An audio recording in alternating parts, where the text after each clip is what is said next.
Hello, my fellow comic book collectors. Today is Wednesday, and on Wednesdays I do my Q&A. And what I do is basically I answer your questions. So I have a bunch of questions here that you guys have asked me from the last Q&A video. And basically I'll answer your questions, and hopefully I can do a pretty good job of answering your questions and give you some insight into the history of comics as well. If you have questions for me, please leave them in the comments below and I will answer them in a future video. So actually, it was kind of funny. There's a bit of a funny story.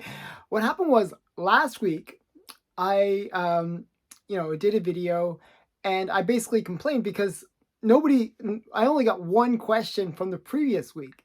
So then I guess people felt bad for me or something, and everybody asked me a question. Everybody went and asked me a bunch of questions. So I have a ton of questions to answer. So what I'm going to do is probably separate this into two videos because I really want to give really great answers. I want to give full answers to the questions. So, so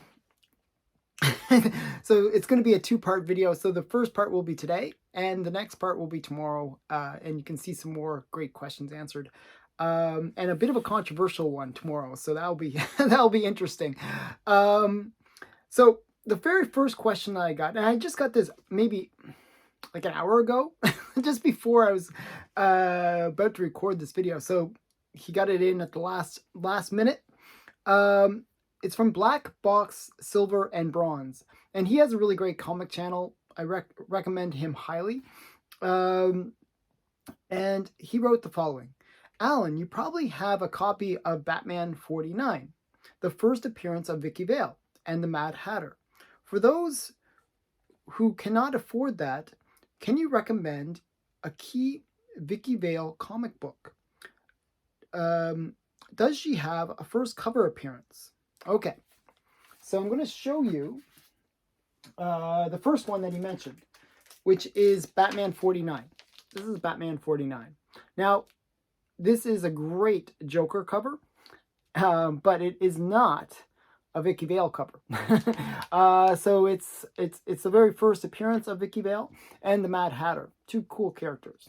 Vicki Vale is kind of like a reporter, kind of love interest for Batman, and this book is very pricey. I'd say like 3,000 to 4,000, maybe 5,000 range for this kind of grade. For low grade, still above 1,000, maybe 2,000 range. So very pricey book. I was fortunate I got it really well. I got it on a really, not cheap, but when there was just sort of a lot of hype for a previous auction, and this auction didn't have as much hype on Heritage, and I just got it very affordably. So yeah, so this is a very pricey book. Golden Age character Vicki Vale. Now, she does make a cover appearance. And it was many issues later. So this is from 1948. And it wasn't until 1953, I believe November of 1953, when this book came out. This is Batman 79. And that's Vicki Vale right there. So he even says, the bat signal, I'm wanted at headquarters. We'll have to select that ring later, Vicki. I'm getting the taste of what it's going to be like to be married to Batman. So this is kind of you can see how much of a major character this is. They were thinking of getting married. And it's one of those things in comics, like the hero always plans to get married, but never actually gets married. It's a kind of a thing. It just creates excitement. But that just shows you how major of a character she was, because, they were close to getting married. And in the Batman movies, the original movies, they actually had Vicki Vale. I think she was Kim Basinger, played Vicki Vale. So just a really great character. And you can pick this book up for between $100 for really low grade to around $300 for mid grade. This is like, in that lower grade. But, still presents well. I always try to pick books that present well, even if they're in low grade. One of the things that CGC will do, this is like a little extra, not related to Vicki Vale, but CGC will have a tendency of ignoring a nice cover, but if the spine is messed up, so if it's a split spine or something like that, that will really lower the grade. You'll get like, you know, a split spine, you maybe gave them 1. You know, it's like a really low grade. But it could be the case that the spine is split, but the actual cover is just sharp and nice. That's the case here. I don't think it's a split spine, but maybe partially split spine. But the cover itself is nice. So yeah, this is a 1.8. Yeah, so that's Vicki Vale. So Batman 79. That's her first cover appearance. So if you're interested in Vicki Vale, that's the key for her in terms of getting her on that cover. And personally, I really like when the character makes their first appearance on the cover, because it kind of, you get to see the character, especially if you put it in a slab. It's really nice to have that character on the cover. Okay, so the next question. I really enjoy your show. Question. So this is from Zach St. Mark. And he wrote, really enjoyed your show. Question. Do you have any public defender in action comic books? I'm a lawyer who used to be a public defender, and I kind of chuckled myself when I learned that there was a Golden Age comic about public defender who believed was named Richard Manning. Keep up the good work. Yeah, so I actually had to look into this. There was a series of comics called Public Defender in Action, and the main character is Richard Manning. And I don't have any of them. I don't have any in my collection. It's not something that I particularly collected, so just don't have. The only public... Excuse me, I have a bit of a cough that I'm trying to get over. The only public defender that I can think of in comics, other than Richard Manning, is She-Hulk. So She-Hulk is another kind of lawyer that, you know, yeah, that's the only character I can think of. Maybe Daredevil as well. You know, these kind of characters that are public defenders or lawyers that help people. So yeah, so those are the only ones I can think of. Yeah, sorry. But next question is from Polly76. Do you have such an amazing collection? Have you ever had, has there ever been a mega-grail book you've wanted so badly that you considered selling some of your books in order to purchase it? Keep up the great work.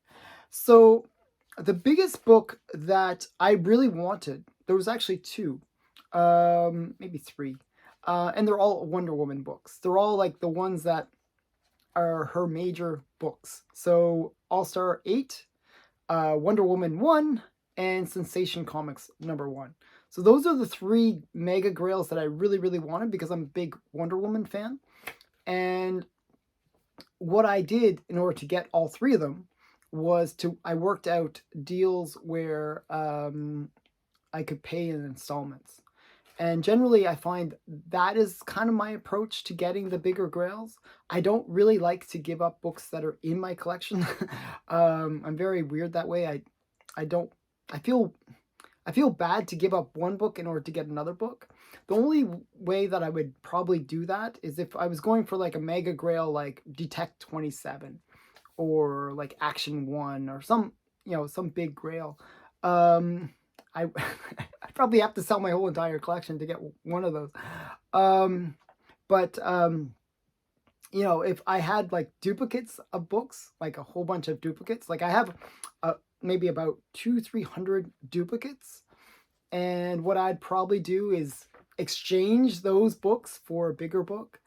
But that'd be the closest that I'd get to giving up any of my books. I really don't like selling or giving up any of the books in my collection.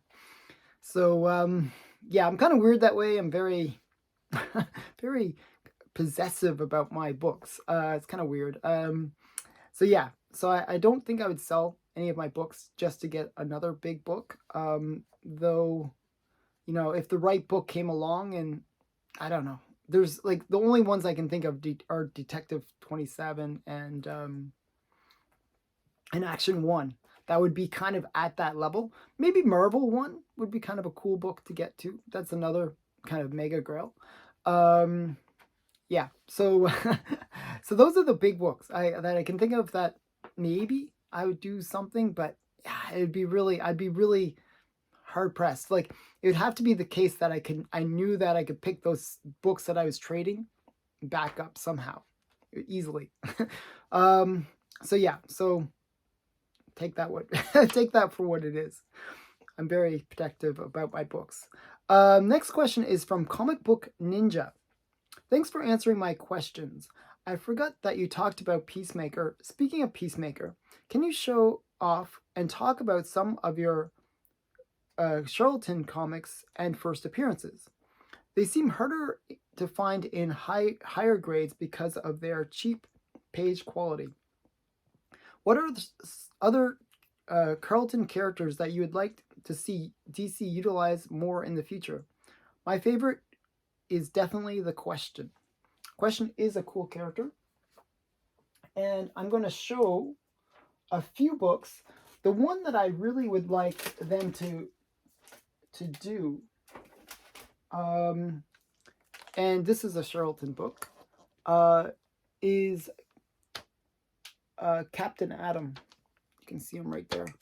He's just kind of a cool character. He's actually the reason I got into Charleton comics in general is I really liked the movie The Watchmen. And what happened was somebody was talking about how the Watchmen characters were actually based on characters from Charleton comics. And so so each of them have like their counterparts. So Captain Atom is what's his name? The guy with the the big blue guy. What's his name? Why am I blanking on names all the time now? Okay, so yeah, so the big blue guy, I'll remember his name in a minute.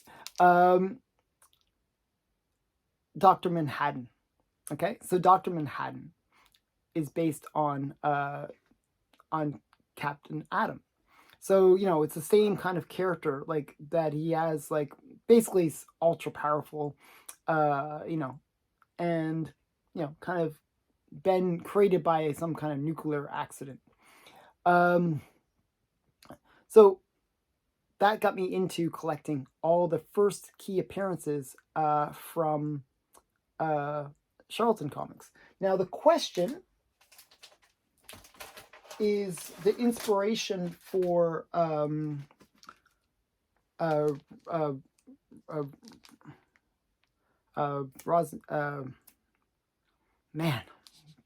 Okay, this is the first appearance of the Question. What's his name? Rorschach? Oh, jeez. Wow. Bad day for me. Okay, this is what happens when you record a video at 2 o'clock in the morning. So this is 2 o'clock in the morning when I'm recording this. And my brain is not 100%. So yeah. So Rorschach. Rorschach is a very cool character. He has this mask that kind of changes. Well, the Question is kind of similar. He has like no face almost. Like, he's got like no face. So it's kind of a similar kind of character. And he's kind of like an investigator, you know, kind of that same kind of character. And he made his first appearance in this one, Blue Beetle #1. So kind of a cool book. Blue Beetle is actually a character that I'm going to talk about next. And he made his first appearance, the Charleton version, because there was earlier Blue Beetles from the Golden Age. In this book, Captain Atom 83. So this is the first appearance of the Charleton version of Blue Beetle. So, and the Blue Beetle, I believe, is Night Owl in the movie. So you can see like they all have like their comparative characters from the Watchmen movie. So I got into collecting all those, and actually I got pretty much all the characters that were the Charleton versions that were used in the movie. The other ones are raw comics that I have. So just kind of a cool character. Another is Blue Beetle. So yeah, so those are my favorite, would be my kind of favorite from Charleton comics, those three. And Peacemaker, obviously. I showed the Peacemaker before, but let me just grab it. I have it right there. So this is Peacemaker's first appearance, also from Charleton. And this is in the Fighting 5, number 40. So just kind of a cool comic.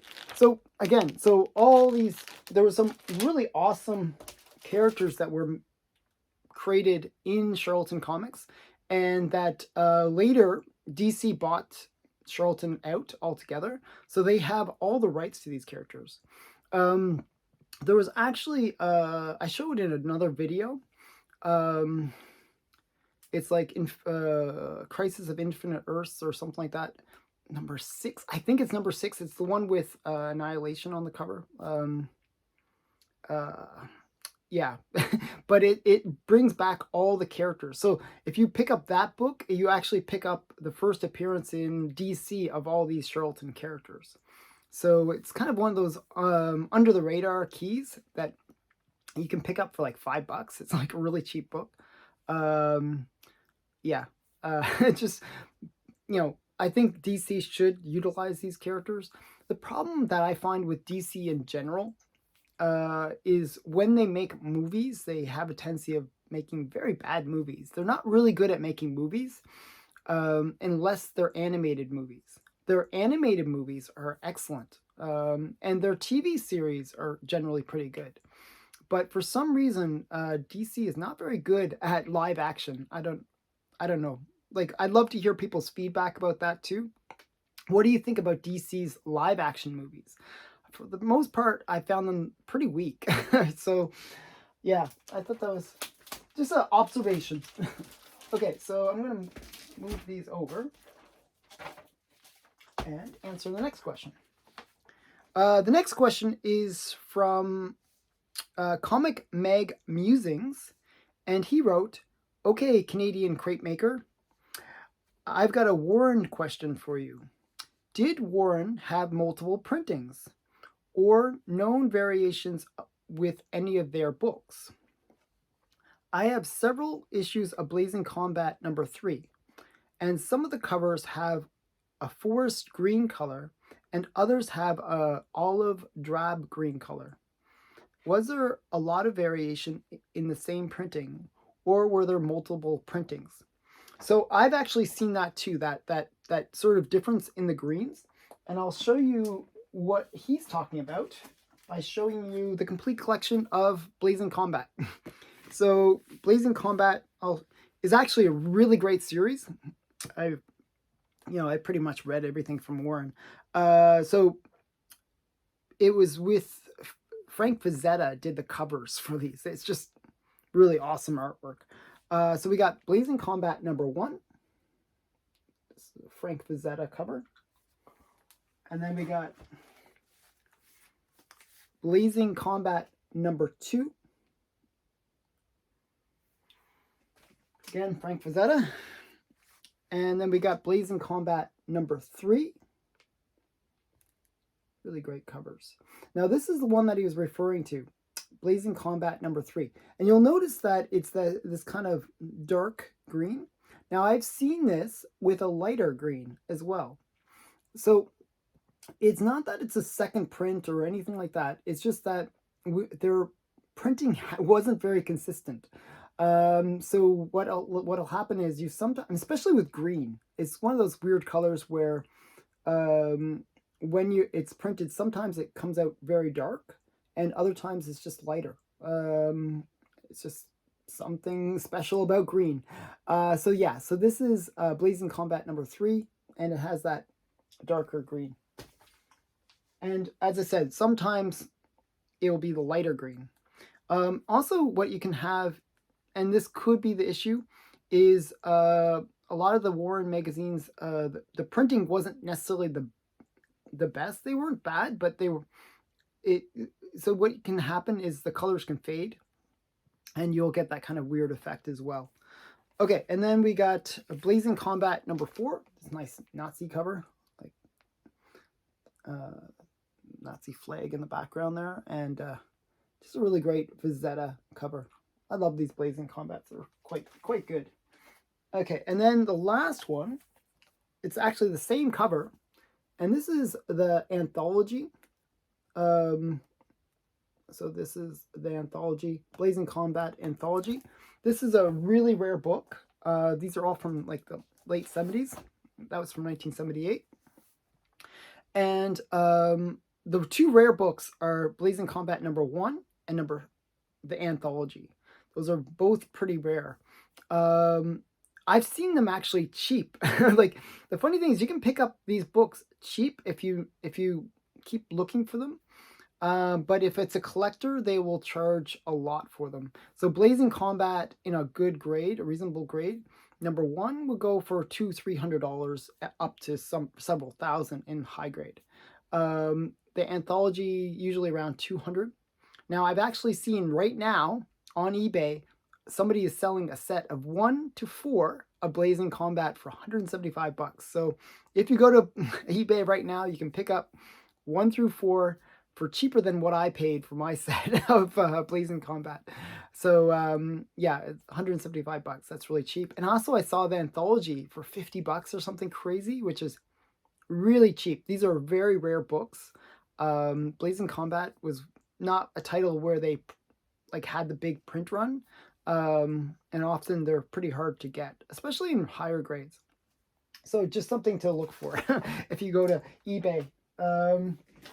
So the next one, so yeah, I hope that answers your question.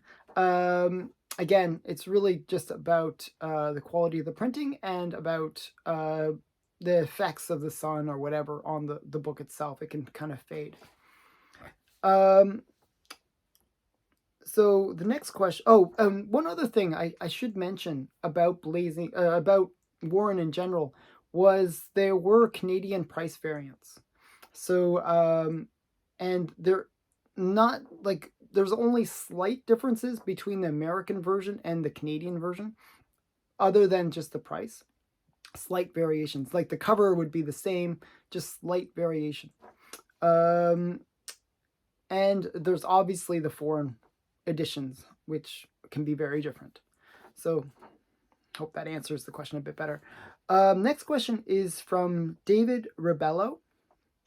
Nice presentation. I always liked Moon Knight. I do have a lot of Charleton books, including Mysterious Suspense #1. Do you have any Sarge Steele? I saw your Judomasters, Thunderbolts, etc. I know these books are hard to find in high grade. Let me know. I do not have any Sarge Steele books. There is one that I was trying to get just because it was kind of a cool first appearance. But I don't have any Sarge Steele. Just there's none in my collection. So sorry, nothing to show there. But I do have a lot of Judomasters, and I because I collect Judomaster, I got his first appearance and all those ones. And you know, some of the key issues for Judomaster. Next question. Sorry, sometimes can't give a really awesome answer, but it is what it is. Next question is from Kestin's Old School Comic Books. Great analysis of Moon Knight. Question: if you were forced to kill a superhero or supervillain when they were a baby, who would it be and why? So I thought about this one, and I actually kind of want to show it. If I could pause the video, like one thing I don't like about iPhones is you can't pause the recording. I was going to grab this book too. is the character that I was thinking about is actually kind of an interesting character. And it's requires a little bit of explanation. I'm a big fan of horror movies. Okay, I love horror movies. And I especially like campy, cheesy, like really, really silly horror movies. Like the more silly it is, the more I enjoy it. I kind of like a lot of the cheesy horror movies from the 80s. I even like older horror movies. Like I've watched I pretty much watched everything from like, the 30s all the way up. So yeah, I really enjoy campy horror movies. So with that in mind, there was a company called Trauma. And Trauma basically produced Trauma produced a series of movies that were just kind of silly, campy stuff. Like Toxic Avenger was the character that I'm thinking about. And Toxic Avenger is kind of this character that he was a school janitor and he gets like some toxic thing spills on him and he becomes mutated. He's like all like mangled looking. He has a tutu for some reason and he carries a mop. That's his weapon of choice, a mop, because he was a janitor. And I just feel like, if I could go back in time and save him from that horrible fate of becoming the Toxic Avenger, it might be a mercy kill, So that's the only character that I could really think of where I feel kind of bad for him becoming who he becomes. Even Swamp Thing, who's kind of similar, I feel less sympathetic about in terms of the fact that he's like with Swamp Thing, at least he's like this super powerful creature, but Toxic Avenger, he's strong, but he's just really mangled looking and I feel bad for him. So it'd be Toxic Avenger.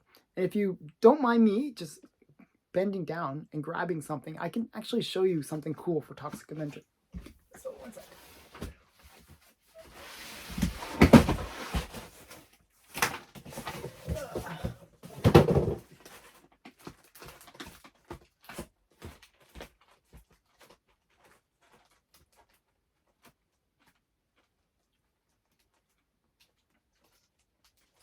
Okay, so sorry I don't edit these videos. You could have fast forwarded that one. I should have said, hey, fast forward 30 seconds because I had to grab something. I had to literally, it's right in front of me. It's just like a box that I have this in it.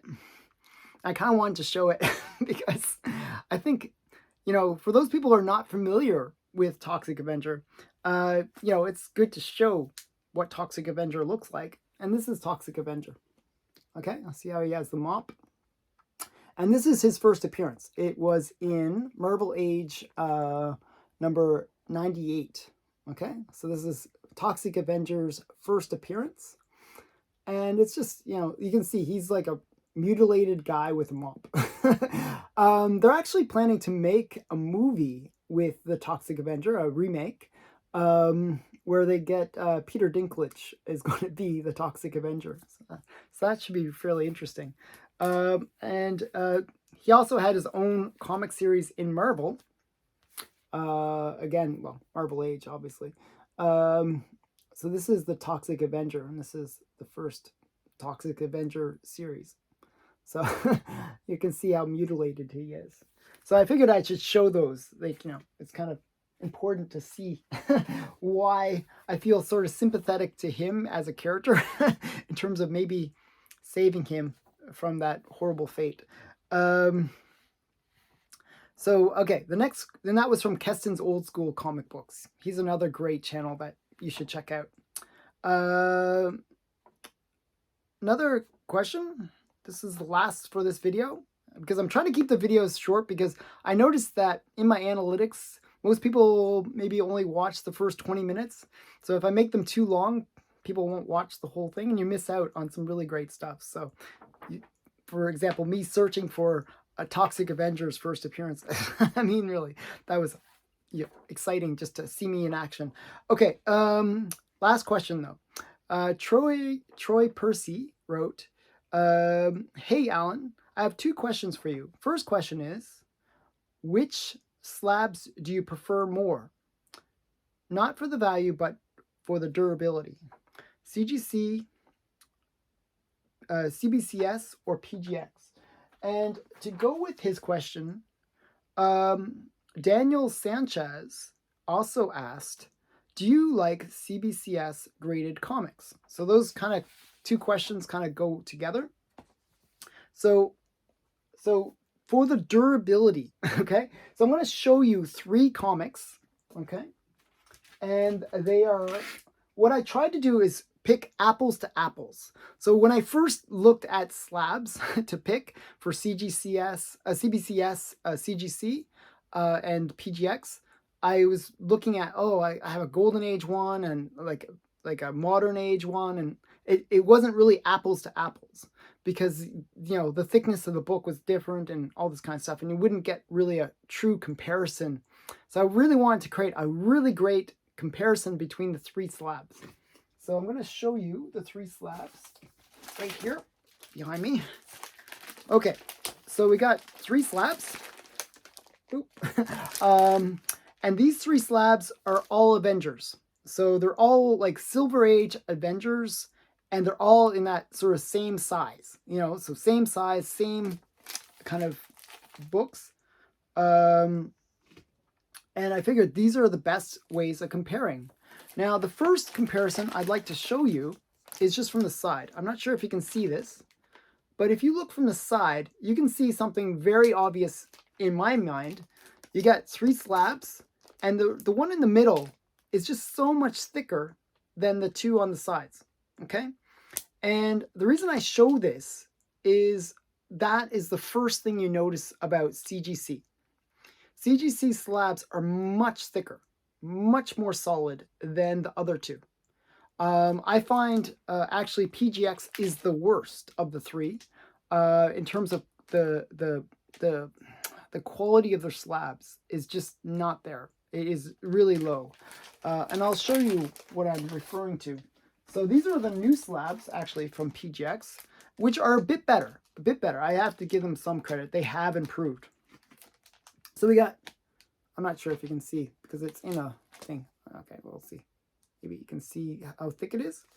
And this is CBCS. Similar. So they're very, I would say, in terms of thickness, they're very similar. Like if you look, they're almost the same thickness, okay? For CBCS and PGX. The thing that I noticed with, and I'll kind of show you, is if you look, and they're both in the same type of bag. If I took them out of the bag, it wouldn't make any difference. These are very clear bags. The thing that I noticed about PGX versus CBCS is clarity. PGX is actually more clear than CBCS. So it's good. You can actually see the comic a little bit better through the plastic of the case. Now, if I compare that to CGC, they're actually the best. I find that they're the most clear slab, even though they're thicker plastic. They are the most durable case, the most clear case, and just frankly the best. That is why I think people are willing to pay a bit more for CGC. Another thing that's better about the CGC case is their labels. I find their labels are just so much better.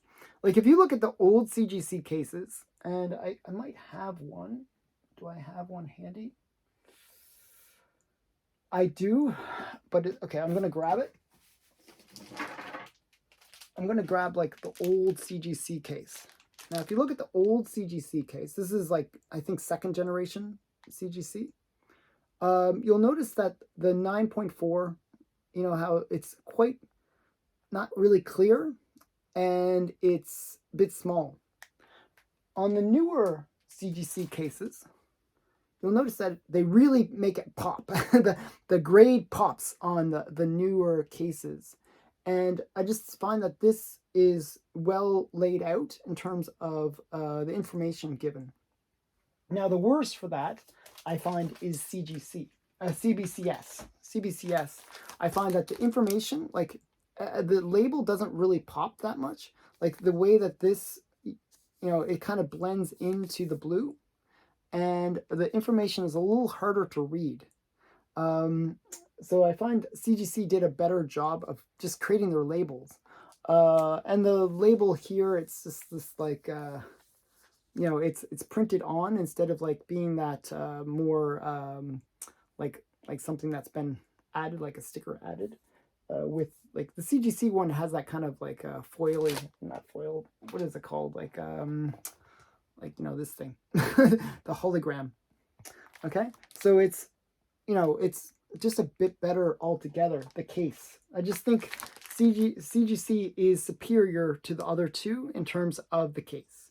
Now, in terms of grading, I think they're all reasonably good graders, actually. I know that PGX has the worst reputation of the three, but from what my experience is PGX is as good of a grader as the other two. And I think a lot of people will find that a very controversial thing to say, but I find them equal in terms of their grading capabilities. CBCS and CGC use the exact same standard. I mean, the owner of CBCS is a former owner of CGC. So, it's really the same company. It's just they're divided. But with CBCS, again, the cases are a bit thin.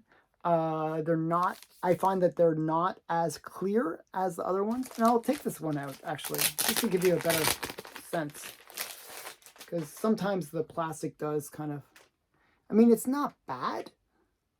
But as I said, I find that the PGX and the CGC cases are just that much clearer.